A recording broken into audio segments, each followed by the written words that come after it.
because my spouse is constantly getting on my nerves, that mean they're not the person for me. That's a terrible mindset to have. Because at the end of the day, when you think of love in a relational standpoint, love is we're going to blow it.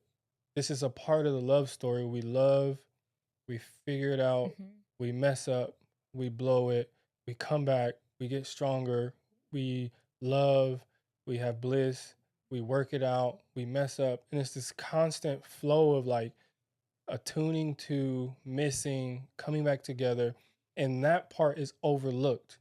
In the moments where we miss, it's still a story of love. We still do.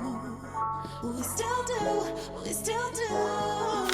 We still do after all this time at the altar. I alter my mind and vow to God I love you till he make his return. The rain should be the least of your concern. Under God's umbrella, I promise to provide and preserve his word and to serve your mind and spirit. Let me drive the boat. I promise I'ma steer it. The devil cannot get near it. You'll know this soon as you hear it. You need me, I need you. Even after the altar, we still do.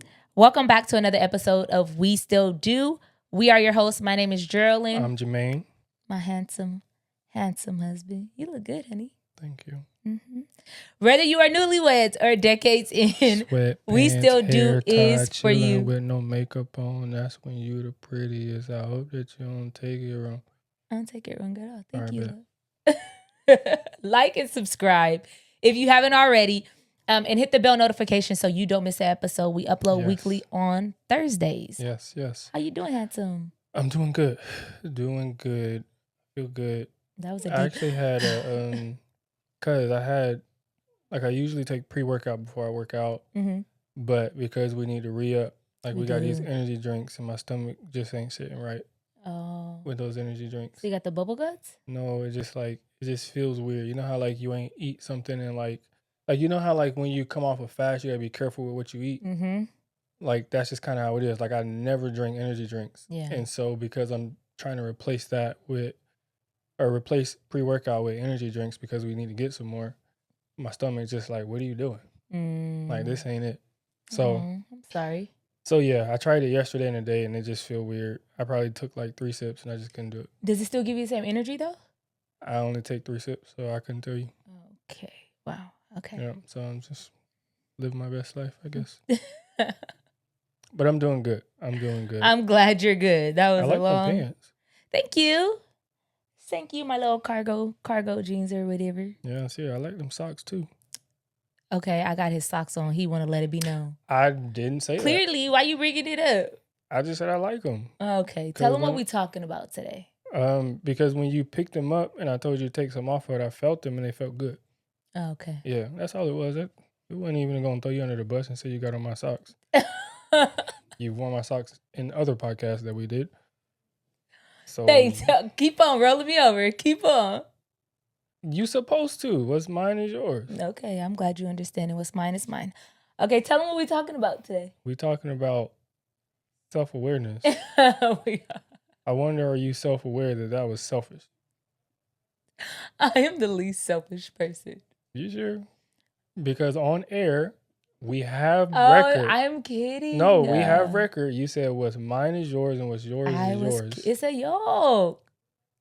That means that whatever is yours, you're not sharing willingly. You done? Yes. All right. I digress. Let's get in it. Okay, so self-awareness sounds like a weird topic, I guess, just considering this is a marriage podcast to be talking about by itself. But I think self-awareness is important, especially when we talk about the health of a relationship. Absolutely. And I don't know where we're going to go with it. Just gonna let it flow. Kind of excited about it. Just let it flow. Okay. See where we go. But I guess just, I don't know. My initial thoughts is if you don't have self-awareness, it's hard to correct where you missed the mark. It's hard to correct when you've been wrong, and it's hard to know when you're wrong. But even in just moments of our marriage, where I think of moments that were the most difficult, there was a lack of self-awareness with me, and kind of like where I messed up per se. And so I think of how I process conflict, and like me in those moments of process is like, okay, I can see where like I could have did that better. I can see where I can improve with loving her. I can see where like I'm not as affectionate. Like I can process all those things and I can pivot. Like, and I also can understand like where is my capacity to be what you need in that moment. You know, like where's my emotional bank account? Like, am I running on fumes, or do I have 60, 70%? You know, so just thinking about the need to be self-aware, but also when it comes to like pivotal moments in our relationship where like it demands us show up in a way that shows care for the relationship, we need to understand like what what we bring into those moments. Yeah. And I think a lot of times we mess up in certain situations because we're not aware of what we bring into the moment, and understanding how that impacts how we show up. Because when we think about like, which we'll kind of get into, like just environment, like where we grew up, what we found important, you know what I'm saying? Like we bring that into the moment, and that affects how I see what's important. You know what I'm saying? So what's important to you in that moment and what's important to me, understanding what those are, and then finding a way to come to a common ground with those. I think also it's important to be self-aware, because when you're communicating with someone, you want to intentionally not just be talking at them or be talking for the sake of talking, but actually intentionally connecting. Because when you're communicating, think about it, it's an opportunity to connect mentally, to connect emotionally, to connect spiritually. You're beautiful. Thank you. Don't make me blush. And also to be able to connect intimately, you know, in conversation. And so I feel like it's more than just this transaction of words. Like if you're intentionally connecting in those moments, but it takes some level of self-awareness, because what you bring into the conversation matters. And it is the difference of whether that conversation is one that's going to produce growth, fruit, life, or death, as Proverbs says, our words. It's all going to depend on you being aware of what you're bringing into the conversation. Yeah, that makes sense. And it also impacts how you view yourself in those moments. Like, for example, in the Bible, I believe it's chapter 5 of Matthew, where it talks about like, you are the salt of the earth, you're the light of the world. Like those are, as believers in the kingdom, like those are our given identity. Like those aren't chosen, like those are given to us by Christ, because there's a certain way he wants his kingdom to function. And if that's our identity, and it's not a matter of like our identity and our behavior just automatically snaps into alignment with that, or it's not a matter of like, once you start behaving that way, now that's your identity. What basically Christ is saying is, this is your new identity. Like this is already done. Like when it says you are, it's not a matter of like you are going to be. It's once you're in the kingdom, you are. The problem is the behaviors that need to catch up and align with what does it look like This to be new the salt of identity. the earth or the light of the world. You know, like, so when you talk about identity, oftentimes where we come from, that's what we identify with. That's the behavior we learned to use to function where we came from, or to function within our families, or to function within our schools and high school. And so the need to be self-aware of what you bring into your relationship, what makes you who you are, is pivotal. And I think oftentimes people aren't aware of who they are. And this is the Valid. thing. This is one of the things. Like I think I think his name is Eric Erickson.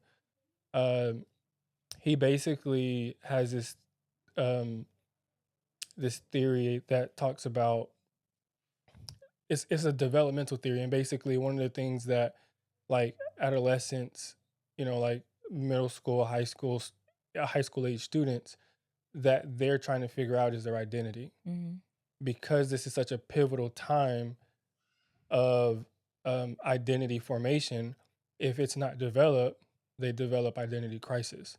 And if they don't have somebody to feel like, oh, like I belong here, or I can see myself as that, or they welcome me for who I am, and like if you don't have that, then what happens is you develop this um identity crisis that says like I don't know who I am at the base level of it. And you continue, whether that was late middle school or high school, now you're a young adult, now you're getting in like uh romantic relationships, you're finding friendships outside of the ones that you're kind of like grouped together with in high school, and now you're finding more people who align with what you agree with or what you believe, and you're in these relationships and you don't know who you are. And so now when you're in these moments, it's like, okay, because I don't know who I am, because I don't know what makes me who I am, in moments, especially in marriage, where like I need to like because I don't know my identity of like I'm the salt of the earth. I don't know how to preserve my marriage. Like so in moments where like I need to be the salt, I'm not aware of what hinders me from being salt. And so I think being aware of things like that, it helps us preserve what we've been given. And I even think like when we talk about self-awareness, like it hinders, because we talked about this in like one of the first 3 episodes where we talked about like our roles in marriage. Yeah. Like husbands, like, or not our roles, but our calling. Or it's roles, It but was also roles, callings. yeah. Like as husbands, as Christian husbands, we're called to love our wives as Christ loved the church, love our wives as our bodies. Christian women are called to, I'm gonna put you on the spot. Come on now. Love and respect. Respect, excuse me, respect their husbands. And so if this is what we're called to do, if we don't understand why we're called to do it, if we don't understand what hinders us from doing that, then we're going to fall short every time. And we're going to find ourselves continuing to get to that stuck point and not able to work past that. And a lot of couples get in that moment and they're not able to get to the next level of their relationship, the next level of bliss in their relationship, the next level of thriving in their relationship. And I think that understanding who you are takes a great deal of self-awareness. Yeah, I agree with that. And I know that we wanted to cover our kids.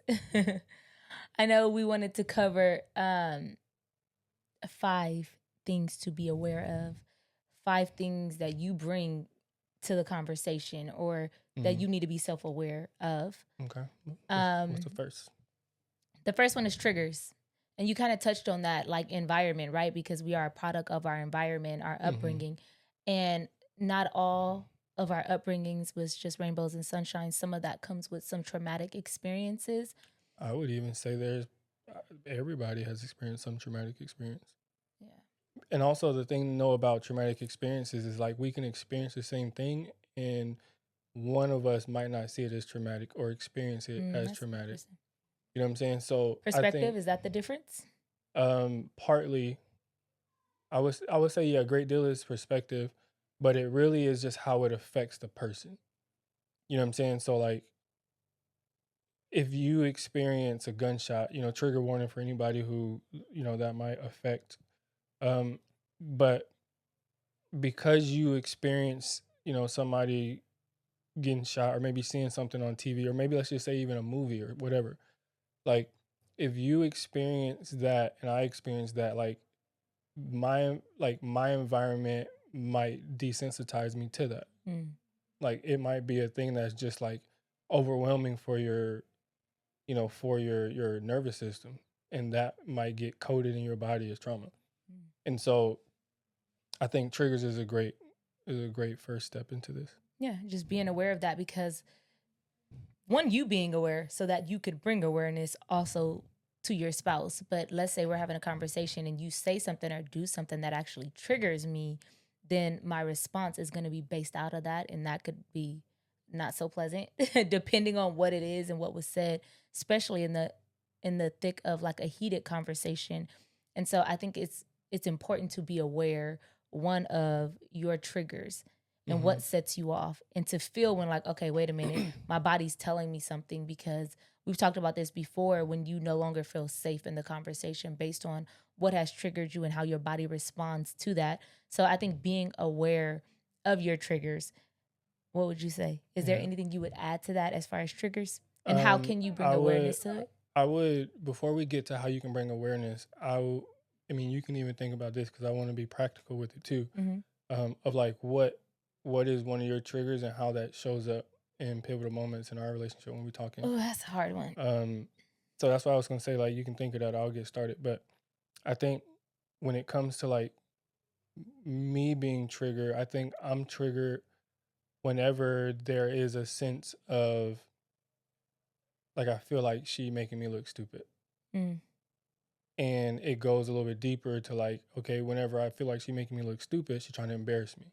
Mm. And so because Have I ever done that? because embarrassment, we'll kind of walk it down. Because of embarrassment being something that was traumatic for me in high school, anytime there is this sense of embarrassment, underneath that is rejection. Mm-hmm. So whenever I feel this sense of like, okay, like she's not accepting me right now, like it triggers me to go into like, cool, I'm gonna back up anyways, because too close to that which I feel is rejecting me, it overwhelms my body, and now I'm responding in ways that isn't logical, if that makes sense. So Yeah. when we when we had the conversation at Elderwood, Mm-hmm. you know, and we sit on the rooftop, we talking, you know, like the right environment, and you're like like you told me like, hey, I need your involvement with finances. Like I know you trust me, and I know I can do a good job of managing, but this is a lot right now. Mm-hmm. And so um it was around the time where we had took on like a big expense. Oh yeah, yeah. And so I told you like, yeah, I'll be involved. Like, okay, I'm gonna come up with a plan. And so I came up with a plan and I showed you the plan, and like you gave me that look like, this is what the look said to me. The look said like, are you serious? Mm. Like this is what you came up with? Sorry, And facial in that expressions. moment, that was like, girl, get away from me. Oh dang, that deep? Yeah, we drove together, but I walk home. You know what I'm saying? Like it's a little extra. But at Mm-hmm. the same time, like in that moment, now, like I don't want to talk about whatever. You know what I'm Stupid saying? fly. Yeah, we got kids. They leave the door open and everything. But when we are caught when we're caught reacting to our triggers, it's hard for us to feel like God dang, bro. That boy about to get me. It's hard for us to feel like we will respond correctly, because 9 times out of 10 we won't respond logically, we'll respond reactively. Mm-hmm. You know what I'm saying? So that's a practical example of, in our relationship, anytime I feel this sense of rejection from you, it causes my nervous system to like notice like, okay, well, what's off? What happened? Where did I lose it? Where did we fall short? Mm. You know what I'm saying? And how can we recover?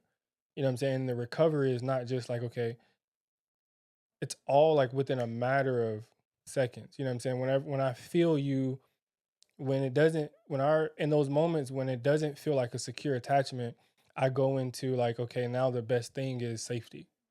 And for me, for my nervous system, safety is like pulling away so I can regroup. Mm. You know what I'm saying? So that's kind of like what it looks like for me. So I can think of a practical example of how I'm triggered right now. Like you put me on the spot, but I think that makes a lot of sense. Of what you said that I take from that is just when you are triggered, you're responding in a way that's almost like irrational, right? It's more reactive. And so I think that can be dangerous in a conversation. Just like in that moment, you're like, look, for one, you shut off, you shut down, and you tune me out. You didn't want to be near me. And like, we're at this nice restaurant. And so I could see that being a huge yeah, problem if because you're not self aware of it. Were right, you aware of it in that moment, though? absolutely not. Yeah. Like because it happens fast, like Yeah. in the moment. Self-awareness is more so done outside of those moments Right. because in those moments you're only going to react once you get to a point of being distressed. Like when like you just want to respond, like when you feel this leaning into or you feel this pulling away from, like in those moments, it's hard to think unless you've been self-aware. Self-awareness says like it's almost like you have to reflect on the situation. Like for example, we had that conversation at Elderwood, and now when I think about um how I responded in those moments, I can think back like, okay, what was it about her that made me respond that way? Oh, I know it was when she gave me that look. And so now I know whenever you give me that look, that's a trigger for me Mm. because that look, it also gives off it gives off a feeling that you might not say with your words. And so now when you have that facial expression, I know that oh, there's this rejection that's about to start bubbling up in me. And I know that my wife loves me. So now I could, okay, it's okay. Like it's not like an actual threat. It's really Mhm. my anxiety starting to flare up. And so I can calm myself in those moments and stay more present. It's hard to do that if I don't do it and think about and slow down the situation outside of the moment. Yeah, And so that's good. self-awareness, it takes a level of like sitting with, it takes a level of slowing down. And I think in today's culture, a lot of us don't slow down. A lot of us continue to press. A lot of us like, okay, we didn't figure it out. Okay, I got to go to work, so we'll talk about it later. And I Mhm. think that that's detrimental to our relationship because if we continue to go and go and go and we don't sit and slow down and reflect, it's hard for whatever the learning we need from that moment, it's hard for that learning to actually catch up with us. And now it's like we have all these experiences, but it's almost like we leaving it in the dust and kind of just moving on with life without ever sitting with what is uncomfortable. Yeah. You know what I'm saying? Good. That's really good. So when you think about your triggers, the triggers are a huge one to think about when you about what you bring into the relationship. Into the So conversation. Yeah, for sure. Okay. So the next one I would say that kind of ties along with that is the listening posture. Are mhm. you listening to hear? Are you listening to respond? And we call it active listening, is what we have learned to do because a lot of times when you think about it, we are listening. Okay, what I'm gonna say next, especially if it's a heated conversation, right? I might cut you off and not even finish listening. But when listening, to really come from a point of listening to understand. And it's funny because before we hit play or record on this podcast, you told me, I feel like that wasn't you listening to understand me. It was more of, what did you say? Like, how did you say it? How did you word it? I don't remember, but You was basically saying like you didn't you weren't trying to understand me. You was more like, what was that or whatever it was. But so obviously I still got work to do in that area of actively listening. mhm. But I think that's extremely important when you're aware of that. Okay, like, you know what, I had to train my ears because I noticed that like we would be having conversations and I'd be thinking about, okay, like what I'm gonna say. Okay, he's saying that. Okay, like what's my response gonna be? And I realized like I'm not really a good listener. I always thought I was, and it's like, nah. So I actually have to, okay, nope, quiet your thoughts, like just listen, Mhm. just be present. And sometimes it's even because as a woman who likes to get out a lot of words apparently a day, it's also into he just needs someone to listen and not have a response to everything or not try to solve it or not try to fix it, you know. So that's something that I think is really important, what you bring to the conversation, like your listening posture. Yeah. And I think with your listening posture, that also allows you to be like in tune. And when you think about just even what you said earlier, I think you can be a good listener while still knowing that you have to improve. You know what I'm saying? Like I would even argue that the fact that you know you need to improve is the mark of a good listener. Because oftentimes, I'm giving you your flowers. Thank you. Giving you your flowers. Thank you. But you listen better than me. So I think when Okay, it comes therapist. to, It's your job to listen. I know. But no, I think you do a great job of listening, because I think the way that you respond to things I say, you meet the need. And when it comes to listening, usually the results or the fruit of you listening is feeling understood by me, the person who's talking. And so I think because you listen and you hear, whether it's an apology or whether it's to change behavior, I think that is a tell sign that you listen.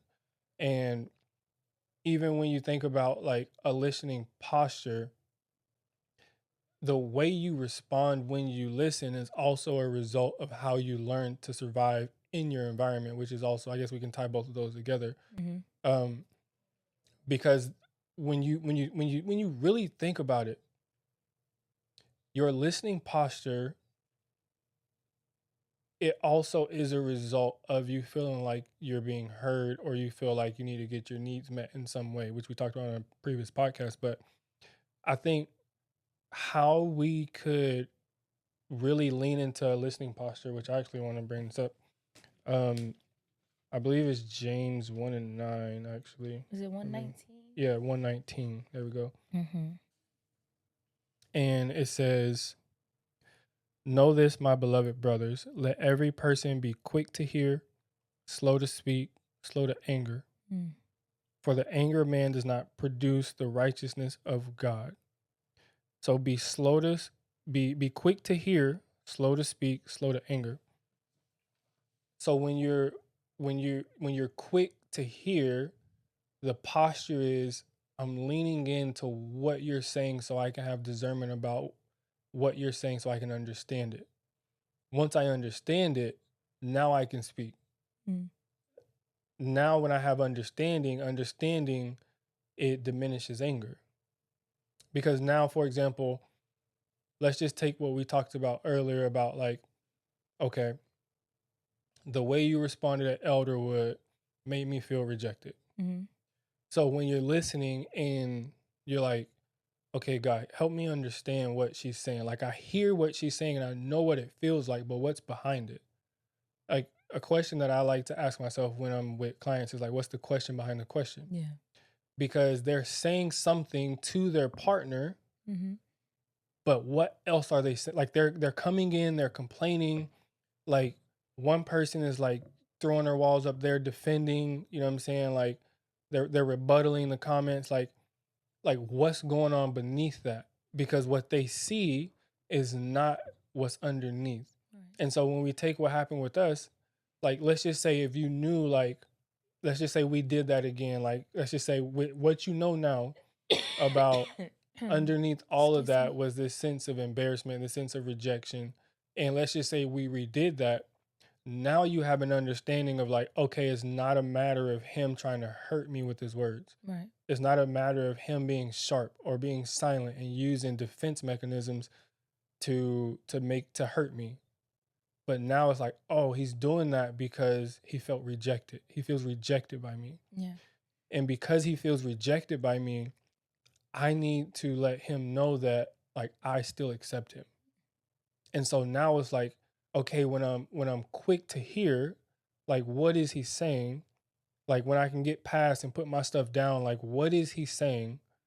Being quick to hear, like, slow to speak. Oh, okay, now I understand. And that helps me be slow to anger as well. A lot of times when we don't understand, that's where we get frustrated. because it's like, what are you talking about? I think one way to be sure that you understand is to summarize what they just said. Okay, so what I hear you saying is, and summarize it back to where they could be like, okay, no, because I can hear what you're saying and still have a different concept of what you're actually saying. Mm-hmm. And so I think in summarizing and sharing that back with what I just heard you say allows you to clarify. And there has been times where we had to do that, and you're like, no, that's not what I meant. This is Right. what I meant. And to Right. clarify that. And so I think that is also a part of being able to actively listen, you know? Mm-hmm. And we talked about this on our last episode. If you didn't watch it, go back and watch it. Yeah. And it was about, I want you to keep your thought, because you just said something that I'm gonna was forget my important. thought. Nonverbal communication. Good thing you're not a thought. So, Oh my gosh. it's a yo. But no, I just want to say that because you have I think you have some people who might be listening to us, and they might say, like, even when, like, they're talking, like, there's nothing in me that wants to try to understand, because I'm so angry, because I'm so pissed right now. And I think that is also something to be aware of. You know what I'm saying? Like, I think what they feel, they need to be aware of that, because that can keep them from connecting. Because if that is in the way, and they never go past that to talk or reconcile and whatever, like, that will keep them stuck, and they won't grow out of that place. It's good. Yeah. I forgot what I was gonna say. Okay, so defense mechanisms. Be aware of that. So that's literally what we just jumped into. So I'm glad I know, that you yeah. but anyways. No, so even with defense mechanisms, like knowing, being self-aware of, like, what you do when you feel a sense of hurt or a sense of threat, or when you feel like your partner, your spouse just said something to you that just cut deep. Mm-hmm. And this is the one thing that I really want to share, because you made me think of it when you were talking about just the different ways in which, you know what I'm saying, like, when we're talking, like, you are going to hurt me in some way, not intentionally. It's just because we're humans, and we're imperfect. Right. And when you were talking about, like I'm not as good of a listener, you know what I'm saying? Like I know I need to grow. Be aware that, okay, I'm going to mess up. Yeah. When I mess up, how do I come back and make it right? How do I come back and bring us together? How do I come back and show them that, yeah, I'm upset, but we can work past this, or I was wrong, we can work past this, or you offended me in some way, you know what I'm saying, but we can work past it. And being self-aware of what keeps you from working past it. Because oftentimes people think that because my spouse is constantly getting on my nerves, that mean they're not the person for me. That's a terrible mindset to have. Because at the end of the day, when you think of love in a relational standpoint, love is, we're going to blow it. This is a part of the love story. We love, we figure it out, we mess up, we blow it, we come back, we get stronger, we love, we have bliss, we work it out, we mess up. And it's this constant flow of, like, attuning to, missing, coming back together. And that part is overlooked. In the moments where we miss, it's still a story of love. You know what I'm saying? And, like, when we get in those moments where our defenses come up, like, we never put them down, because it's like, you'll never hurt me like that again. When love is supposed to put you in a place of risking your heart. And so being aware of, like, you know, the defenses you have, you know, like, do you deflect? Shut down. Do you criticize when somebody says something that hurts you? Do you shut down? Do you project? You know what I'm saying? Like, when somebody says something do you projected on, like, there's different types. So when somebody hurts you, the easiest way that I can think about it, when somebody hurts you, what is your response to that? Yeah. Because I think being aware of that will help us in those moments. Yeah, for sure. I have nothing to add to that. Oh, stop it. You're just trying to lip lock with me later. Okay. Like you don't like it. The fourth one is unmet expectations. And I feel like a lot of You times. go ahead. I'm going to let you talk on that. No, a lot of time as women, I feel like there are things that we expect of our spouses without ever sharing it with them out loud. So it's this expectation that we're holding you to.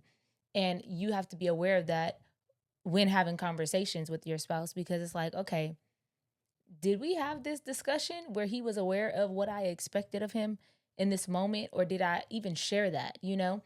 And we hold you accountable to something that you weren't aware of. And I think that is something to be aware of, because especially in today's world, we have so much social media and all the things.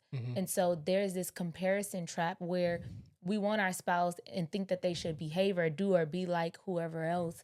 And so then that's also this expectation we have in our mind that's not who you are, you know? So I'm holding you to the standard of somebody else's husband, you know what I mean? And so I just think it's important to be aware of that. Like, be aware of, okay, did I even tell you how I wanted you to touch me or hold me, or how I wanted you to talk to me, or that it's important for you to put your phone down and be fully present? Like, have I said this out loud, you know, or should you just know that? You know what I mean? Or is it important for you to lead our family in Bible studies? Or is it important for you to be the one to do the dishes, because dishes I don't like, and I'll do the trash, I'll do the floor, I'll do the clothes. Like, it's the little conversations like that that we don't have. You know what I'm saying? Like, what do you believe about tithing? What do you believe about giving? What do you believe about serving others? What do you believe about our family? What do you believe about people living in our house? Right. You know what I'm saying? Like, there's so many things What that goals do you have for our what family? goals do you have? You know what I'm saying? Like, there's so many things that we don't talk about that we like that we expect our partner to know. Yeah. And because we're not aware of like those things that kind of come up for us, because we might even refuse to talk about it. You know what I'm saying? Like, what is the goal for our finances? Because we don't talk about that stuff, we really put ourselves in a situation where at some point we're going to butt heads and we don't know how to get out of it because we never talked about it. Because the whole point of, like, when you think about marriage and you think about marriage as a covenant, and you think about the husband and wife reflecting the relationship with Christ and the church, when you think about what it says in Ephesians about that, and it gives what it looks like for the wife and the husband to love each other, or to, as it says, to submit to one another out of reverence for Christ in chapter 5. Like, when you understand like the overall picture, when you understand the goal, now you the decisions you are to make, now you compare them to that standard. Now you compare them to, like, okay, well, am I respecting my husband? Am I loving my wife? Like, how am I loving my body that I can love my wife the same way, to love her even greater? Yeah. You know what I'm saying? Now that's like, okay, I can compare it to a standard. What is our financial goals? Like, where do we want our family to be financially? You know what I'm saying? Do we want to be debt free, or do we want to make $1 million? Do we want to get a trust? You know what I'm saying? Like, or are we okay with where we are? Like, are we okay just with experiences, and we just, whatever that is, whatever the goal is, the goal guides the decisions. The standard guides the decisions. And oftentimes we don't have a goal or a standard. And so when it's making decisions in moments, there's a lot of unspoken expectations, because now in those situations we find ourselves disagreeing. Yeah. You know what I'm saying? And it's not even a matter of simply disagreeing. It's a matter of how we were brought up now showing up in our relationship. You know what I'm saying? So when we think about that, unspoken expectations are definitely one of the things that we bring into the relationship that causes such friction. Yeah. I can't tell you how many times I've heard, like, he should just know. I shouldn't have to tell him. He should just know. I shouldn't have to tell him to do that. Like, yeah, you actually got to tell men everything. Like, I tell you to go to the grocery store, I got to send you a list with pictures and the aisle numbers on where you can find it. Because Like, when I'm there, I don't want to have to guess. Like, just let me know what I'm looking for. Because when I have yes, a picture, I know, I will find it. but it's just an example because I have this expectation. Okay, here, get this. And then if I don't send a picture, you bring back something totally different. You know what I mean? And it's like, well, I just think you should just know which one I want or which brand I Right, but want. that brings up a good point, because if you want me to get beans, garbanzo beans or black beans, I'm gonna get garbanzo beans or black beans. You want a specific brand. I just want beans. Right.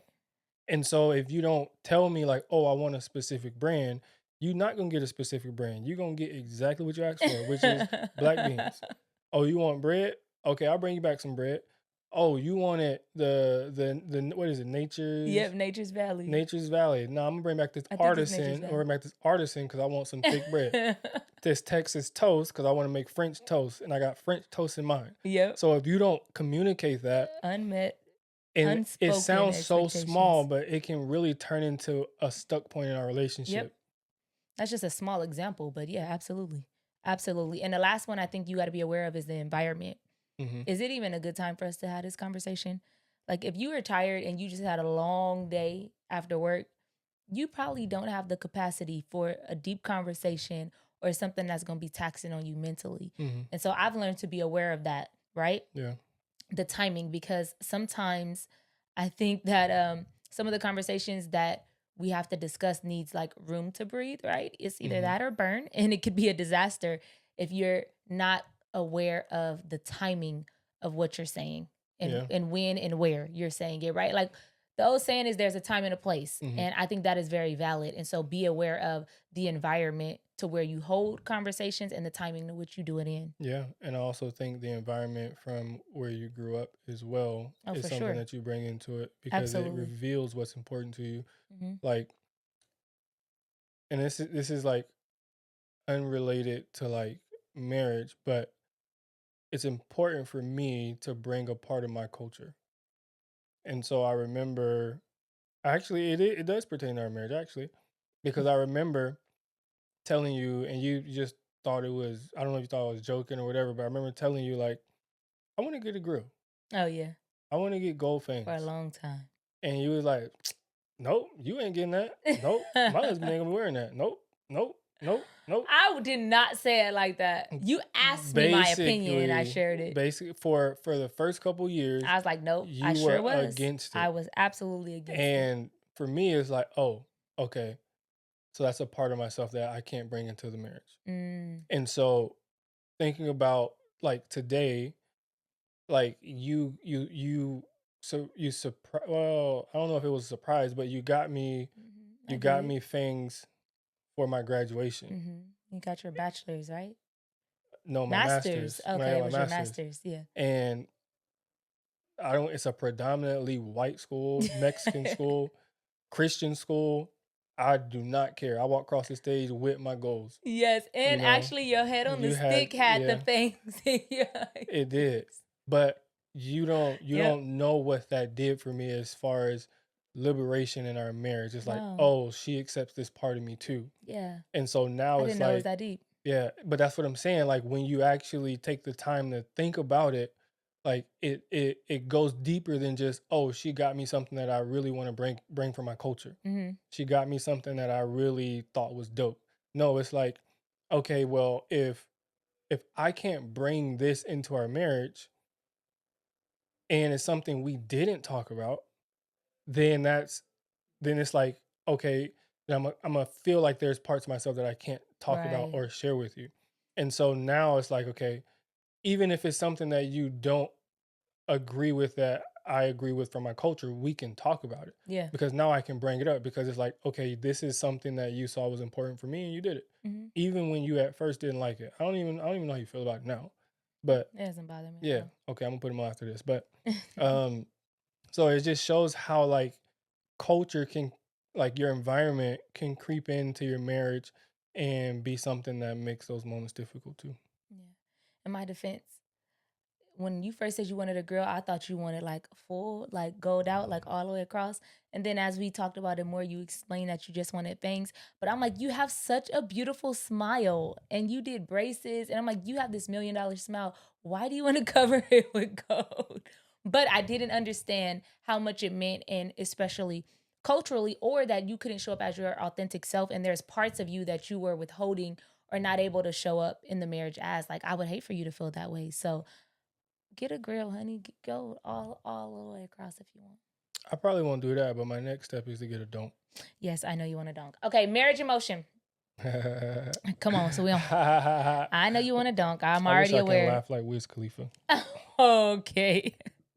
Okay, so for this week's marriage emotion, we are doing the pre-talk post-check, right? Before we do that, I really hope y'all enjoyed this episode because we really wanted to help you, like, just be aware of like what can stop you from connection, what can stop you from communicating, what can stop you from loving each other and going to the next level in your relationship. So hopefully this was helpful. Yes, absolutely. And share it with someone else that could benefit from the conversation as well. Okay, so marriage emotion. We are doing the pre-talk post-check, right? One, you're going to ask yourself, take 10 to 15 minutes before you have to have any deep conversations, any hard conversations, and check in with yourself and ask yourself these questions. Am I emotionally triggered right now? Do I feel defensive? And what's my default response? Have I clearly communicated my expectations, right? This is the unmet expectations that we spoke about. Have I clearly communicated my expectations? Am I truly prepared to listen, to understand? Because there is times where you're angry, like I can't even hear you right now. Be aware of that. Can I actively listen to what needs to be said in this moment? And then, is this the right time or place to have the conversation? Because environment is so important. Sometimes it's not what you say, but it's where you're saying it at, right? So be aware of that. And then each spouse write down 2 triggers and 2 of your top defenses, mechanisms, and then share it out loud with each other. So that way you can be aware of it, because awareness also brings grace. So there's no misfires when you have to have these conversations. So be aware. We're talking about self-awareness and being aware of what you bring into the conversation. Yeah. Thank you for sharing that. And we really hope that you apply some of these marriage emotions, because they really are practical ways for you to take your relationship to the next level. Absolutely. Information is good, but a new experience changes your relational pattern. And we want you to change that for the better. So we thank you for tuning in with us. Yes. We hope that you enjoy this episode. And until next time, a thriving marriage is for you. Peace. Gonna love you and always. No doubt you're my blessing. Ain't no second guessing. No one can separate. We find a good thing. Even after the altar, it's marriage in motion.